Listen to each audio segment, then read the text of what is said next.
வணக்கம். இந்த வீடியோ லெக்சரில் boundary conditions for electric field பற்றி தான் பார்க்க போகிறோம்.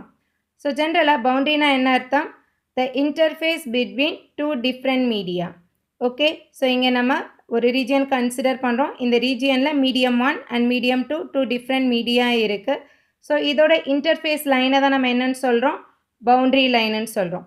ஸோ இந்த ஃபர்ஸ்ட் மீடியமோட கேரக்டரிஸ்டிக்ஸ், ஃபார் எக்ஸாம்பிள் இதோட டயலெக்ட்ரிக் கான்ஸ்டன்ட் எப்சிலான் 1னா the second medium ஓட dielectric constant epsilon 2, இதோட parameters எல்லாமே டிஃப்ரெண்ட்டாக இருக்கும். ஸோ இப்போ இங்கே ஒரு எலக்ட்ரிக் ஃபீல்டு வந்து நம்ம இன்ட்ரடியூஸ் பண்ணுறோன்னா, so from this second field to first field R from first field to second field, இங்கே இது எக்ஸிஸ்ட் ஆகும்போது it needs to satisfy certain conditions at this boundary line. Okay, so இந்த இடத்துலேருந்து இங்கே move ஆகணும், இல்லை இங்கேருந்து இங்கே வரணும்னா அட் திஸ் பவுண்டரி லைன் இங்கே என்ன ஆகும்? இதோட கேரக்டரிஸ்டிக்ஸ் வந்து சேஞ்ச் ஆகும். Okay, that is known as boundary conditions. புரியுதா எல்லாருக்கும்? ஸோ இந்த பவுண்டரி கண்டிஷன் மெயினாக எதுக்காக நம்ம யூஸ் பண்ணுறோன்னா, இப்போது இந்த ரீஜியனில் அந்த எலக்ட்ரிக் ஃபீல்டோட பிஹேவியரன்ஸ் நம்மளுக்கு நல்லா தெரிஞ்சிருச்சுன்னா we can easily find out the behavior of that electric field in the second medium. புரியுதா? ஸோ ஒரு மீடியமில் அதோட கேரக்டரிஸ்டிக்ஸ் அண்ட் பிஹேவியரன்ஸ் நம்மளுக்கு தெரிஞ்சிருச்சுன்னா நம்மளுக்கு செகண்ட் மீடியமில் அதோட பிஹேவியரன்ஸை ஈஸியாக ஃபைண்ட் அவுட் பண்ணுறதுக்கு இந்த boundary conditions are very important. Okay, so that's what given here. If electric field exists in a region consisting of two different media, this electric field must satisfy certain conditions at the interface, that is boundary. Okay, so in the boundary conditions main edukka use pandrom to determine the field characteristics on one side if the field characteristics on the other side is known. So in the different medium அப்படினா different media நம்ம சொன்னோம் இல்லையா, so இதை base பண்ணி there are three types of boundary lines. One is the boundary between dielectric media. Okay, so between two different dielectric medium, epsilon R1, here it is epsilon R2. Okay, ரெண்டு different dielectric medium கிடையில. For example, இது ஒரு ரப்பராக இருக்கலாம், இது ஒரு வுட்டாக இருக்கலாம். ஒரு எக்ஸாம்பிளுக்காக நான் சொல்கிறேன். Suppose இந்த ஏர் மீடியம் ஃப்ரீ ஸ்பேஸை நம்ம என்னென்னு எடுத்துக்கலாம்? Free space can also be considered as a dielectric medium. Okay, so here we can consider this epsilon R1 is equal to 1 for this free space. Okay, so next condition is conductor dielectric boundary, conductor free space boundary.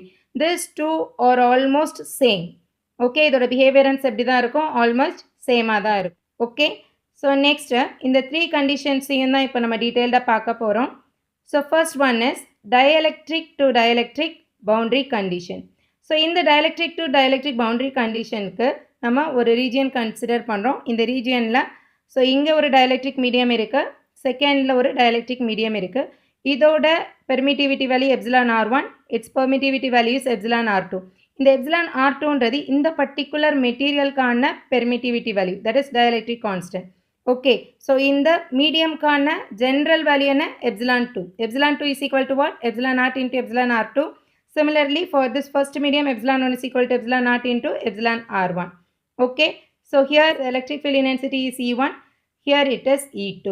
So எந்த ஒரு இடத்துலையும் electric field வந்து propagate ஆகும்போது it is having two components. One is tangential component, normal component. So the combination of these two is nothing but the total electric field. Tangential na என்ன அர்த்தம்? Parallel component. Normal na என்ன அர்த்தம்? Perpendicular component. Okay, இதே மாதிரி second fieldக்கும் we can have E2 as the combination of this tangential and normal values. Okay, so here we are going to analyze the electric field intensity and electric flux densities across this boundary. So boundaryல electric field intensity ஓட behaviorன்ஸும் electric flux density ஓட behaviorன்ஸும் எப்படி இருக்குன்றதை நம்ம analyse பண்ண போகிறோம். For that we can consider one box. So எதுக்காக நம்ம ஒரு பாக்ஸ் எடுக்கிறோம் இங்கே? Because we are going to analyze based on Gaussian surface. So நம்ம ஒரு க்ளோஸ்டு சர்ஃபேஸ் ஏரியாவை தான் கன்சிடர் பண்ணுறோம் at this boundary line. இது புரியுதா எதுக்காக நம்ம க்ளோஸ்டு பாக்ஸ் எடுத்துருக்கோன்றது? So here we can take this width as del W, this height as del H. So இந்த width வந்து entirely in that particular மீடியாவில் இருக்கும் del W. So here இங்கே height நம்ம எடுத்துட்டோம்னா, so one half is there in that first media, second half is there in that second media. So this height is known as del H by 2, this height is known as del H by 2. புரியுதா?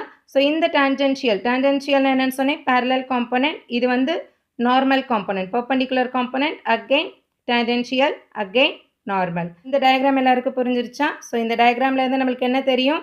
E1 that is nothing but the sum of the tangential component and normal component. Okay, அதே போல் E2ன்றது என்ன? The sum of E2t and E2n. ஓகேவா?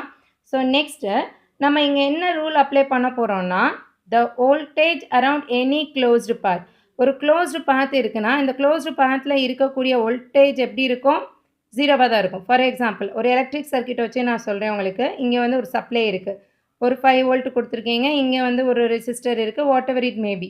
இங்கே voltage rise இருக்குது, இங்கே voltage drop இருக்குது. இந்த closed லூப்பில் the total voltage is equal to what? 0. Voltage rise is equal to voltage drop. கரெக்டாக? Voltage rise is equal to voltage drop. அப்போ both are equal in opposite sign. So that is, இப்போ இதுக்கு some எடுத்தோன்னா என்ன ஆகும்? 0ன்னு கிடைக்கும். புரியுதா? இப்போ நம்ம the total voltage எப்படி calculate பண்ண போகிறோம்னா, this E1t multiplied with this del W. Okay, so E1t multiplied with this del W minus E1n. இந்த E1n ஓட எதை மல்டிப்ளை பண்ணுவோம்? del h by 2. அப்போ இங்கே again என்ன வரும்? E2n is multiplied with this del h by 2. Next minus of this component. So இங்கே இருந்து இது வரைக்கும், இங்கே இருந்து இது வரைக்கும் we can consider forward path and reverse path. ஓகேவா? ஸோ நெக்ஸ்ட் டெரிவேஷன் பார்க்கலாம். நம்மளுக்கு டயக்ராமில் இருந்து என்ன தெரியும்? the total electric field in the first medium, total electric field in the second medium. கரெக்டா? ஸோ நெக்ஸ்ட் எலக்ட்ரோஸ்டாட்டிக் ஃபீல்டை பொறுத்த வரைக்கும் the voltage around any closed path is always equal to 0. கரெக்டா? ஸோ நம்மளுக்கு தெரியும் வோல்டேஜ் அண்ட் எலக்ட்ரிக் ஃபீல்டோட relation என்ன? Voltage is equal to minus integration of E dot dl. Correct. So the line integration of electric field is nothing but the voltage. Okay, that is equal to 0. So in the condition நம்ம எங்கே apply பண்ண போகிறோம்? Boundary ரீஜியனில் apply பண்ண போகிறோம். So as I told you, இப்போ boundary ரீஜியனில் என்ன பண்ணியிருக்கோம்? ஒரு பாக்ஸ் கன்சிடர் பண்ணியிருக்கோம். ஏன் பாக்ஸ் எடுத்தோன்றதை I told you clearly. we can consider the closed surface area. Okay, so இங்கே வந்து Gaussian surface தான் நம்ம கன்சிடர் பண்ணுறோம். So first we are going to take this point. இந்த ஏலேருந்து எடுக்கிறோம். ஸோ இங்கே என்ன இருந்தது? நம்மளுக்கு E1t. ஸோ இங்கே வித் என்னது? del W. Correct? So here it is a normal component. we are going to subtract it. So minus E1n del h by 2 minus E2n del h by 2 minus of the opposite side in the second region. So இங்கேருந்து இங்கே கிடைக்கிற region minus this region. ஓகேவா? So here we can get E2t. So இந்த value என்னன்னு கிடைக்கும்? E2t. இதோட வித்தும் same தான் del W. So இங்கே வரும்போது E2n del h by 2, இங்கே வரும்போது E1n del h by 2. Okay, that is equal to 0. So next இந்த மைனஸால் உள்ள மல்டிப்ளை பண்ணுறோம். இங்கே மல்டிப்ளை பண்ணும்போது இங்கே மைனஸ் கிடைக்கும். ஸோ இந்த டேர்ம் என்ன ஆயிரும்? நம்மளுக்கு ப்ளஸ்ன்னு கிடைக்கும். So similarly here minus into minus plus. So இந்த எக்ஸ்பிரஷனை நம்ம சால்வ் பண்ணால் என்ன கிடைக்கும்? இங்கே E1t del W இருக்குது, நம்ம எடுத்துக்கிறோம். இங்கே minus E1n del h by 2 இருக்குது, இங்கே plus E1n del h by 2 இருக்குது. கேன்சல் ஆயிரும். அதே போல் இந்த வேல்யூவும் கேன்சல் ஆயிரும். then we can get minus E2t del W is equal to 0. புரியுதா உங்களுக்கு? ஸோ நெக்ஸ்ட் இந்த del Wன்றது common to both the terms. so we can take it outside and we can get E1t minus E2t into del W is equal to 0. இந்த del W இங்கே போகும்போது என்ன ஆகும்? 0 divided by del W is equal to 0 itself. okay, then E1t minus E2t is equal to 0 னா E1t is equal to E2t. what does it mean? So எந்த value வந்து இந்த பவுண்ட்ரியை பொறுத்த வரைக்கும், ஸோ இந்த ஃபர்ஸ்ட் ரீஜியனில் எவ்வளோ டேஞ்சென்ஷியல் காம்பனண்ட் போகுதோ the same amount of tangential component எங்கே போகுது? செகண்ட் மீடியம்லேயும் பாஸ் ஆகுது. இது புரியுதா எல்லாருக்கும்? it has only tangential electric field intensity. it is also same on both the sides. So இப்போ ரெண்டுமே ஈக்குவலாக இருந்ததுன்னா அது என்னன்னு சொல்லலாம்னா கண்டினியூஸ். இங்கே என்ன இருக்கோ அதே அங்கே கண்டினியூ ஆகுது. இது புரியுதா? So it is very important concept here. thus the tangential components of electric field are same on the two sides of the boundary line. Et is continuous across the boundary. Next electric flux டென்சிட்டியோட characteristics பார்க்கலாம். Okay, so இங்கே இந்த boundary லைனில் இருக்கக்கூடிய இந்த particular enclosed ரீஜியனில் suppose there are no charges enclosed by this box, there is no rho s value. rho s na enna theriyum? Surface charge density. So there is no surface charge density na whatever the electric flux density is there, the same is on that another side. So இங்கே என்ன dn 1ல இருக்கோ அதே தான் இங்கே dn 2லையும் இருக்கும். இங்கே என்ன dn 2ல இருக்கோ அதே தான் இங்கே dn 1லையும் இருக்கும். பிகாஸ் இந்த சர்ஃபேஸில் என்ன இல்லை, ரோ எஸ் கிடையாது. That is there are no charges at this point. Okay, so rho s வந்து 0. ரோ எஸ்னால் என்னன்னு சொன்னேன், சர்ஃபேஸ் சார்ஜ் டென்சிட்டி. அந்த சர்ஃபேஸில் எந்த ஒரு சார்ஜ் இல்லைன்னா அதோட டென்சிட்டியும் 0வாக தான் இருக்கும். ஓகேவா, அந்த கண்டிஷனில் எப்படி இருக்கும், dn1 is equal to dn2ன்னு இருக்கும். Normal component of electric flux density வந்து ஈக்குவலாக இருக்கும், சேமாகவும் இருக்கும். Normal component of electric flux density on both the sides should be same. Okay, so at the same time இங்கே சார்ஜஸ் வந்து அவைலபிளாக இருக்குது. ஸோ இந்த சர்ஃபேஸ் ஏரியாவில் சார்ஜஸ் இருந்ததுன்னா with the density rho s, charge density rho s அங்கே இருந்ததுன்னா இங்கேருந்து வரக்கூடிய எலக்ட்ரிக் ஃப்ளக்ஸ் டென்சிட்டி என்ன ஆகும், லிட்டில் பிட் சேஞ்சஸ் இருக்கும் because of this rho s. கரெக்டாக, இந்த சார்ஜஸ்னால இந்த ஃப்ளக்ஸ் டென்சிட்டியில் என்ன ஆகும், சேஞ்சஸ் இருக்கும். That can be represented as dn1 minus dn2 is equal to rho s. புரியுதா, அந்த டிஃப்ரென்ஸ் எப்படி ரெப்ரசன்ட் பண்ணுறாங்க, because of this charges present in that region. ஓகேவா, so if the surface charge density is not equal to 0, then the difference between the dn1 to this dn2 is equal to rho s. So this is another important boundary condition between dielectric to dielectric. ஓகேவா, so ஃபைனலாக இங்கே dielectric to dielectric boundary conditionsல இந்த 3 steps வந்து நம்ம பார்த்தோம். So இந்த 3 கண்டிஷன்ஸுமே ரொம்ப important. இதை 2 மார்க்லையும் கேட்கலாம், சம்டைம்ஸ் 8 மார்க்லையுமே இதை கேட்பாங்க கண்டிப்பாக. ஓகேவா, next boundary conditions in terms of reflection and refraction between two different dielectric media பற்றி தான் பார்க்க போகிறோம். So here we can consider the y-axis as that electric flux density. So here it is dn1, here it is dn2. So here x-axis as that electric field intensity. Okay, so et1 and here it is et2, tangential component of that second medium, tangential component of that first medium. So consider like that. So there is one incident field. So ஒரு electric field இங்கே consider பண்ணுறோம் with an angle theta 1. At this boundary what will happen means அங்கே signal என்ன ஆகுதுன்னா refract ஆகுது with angle theta 2. Okay, so ரிஃப்ளெக்ஷனுக்கும் ரிஃப்ராக்ஷனுக்கும் நம்மளுக்கு டிஃப்ரென்ஸ் தெரியும் கரெக்டாக. ஸோ இப்போ நான் கொடுக்குற சிக்னல் வந்து இங்கே போய் இப்படி வந்துச்சுன்னா that is called as reflection. இப்போ நான் கொடுக்குற சிக்னல் அதே ஆங்கிள்லே போச்சுன்னா டிரான்ஸ்மிஷன். நான் கொடுக்குற சிக்னல் அந்த அதே ஆங்கிளில் போகாமல் ரிஃப்ராக்ட் ஆகி போகும், டிஃப்ரெண்ட் ஆங்கிளில் போச்சுன்னா that is called as refraction. Okay, so இங்கே நான் கொடுக்குற எலக்ட்ரிக் ஃபீல்டு எப்படி போகுது, ரிஃப்ராக்ட் ஆகி போகுது with that angle theta 2. We can consider like that. So here in this medium 1 it is known as E1, here flux is known as D1, here it is E2, D2. So இந்த values வச்சு நம்ம என்ன find out பண்ண போகிறோம்னா law of refraction. Okay, so law of refraction between two dielectric media, that is an important 2 mark question here. So from this diagram we can consider the normal component of D. Electric flux oda normal component நம்ம எப்படி எடுக்கிறோம்னா இங்கே dn1 is equal to d1 into cos theta 1. Here the normal component can be taken in terms of cos theta 1, okay, and cos theta 2 for this dn2. So tangential component, that is parallel component with respect to that boundary line, can be obtained by using this sign. Okay, so here tangential component et1 is equal to what, e1 sin theta 1, here et2 is equal to e2 sin theta 2.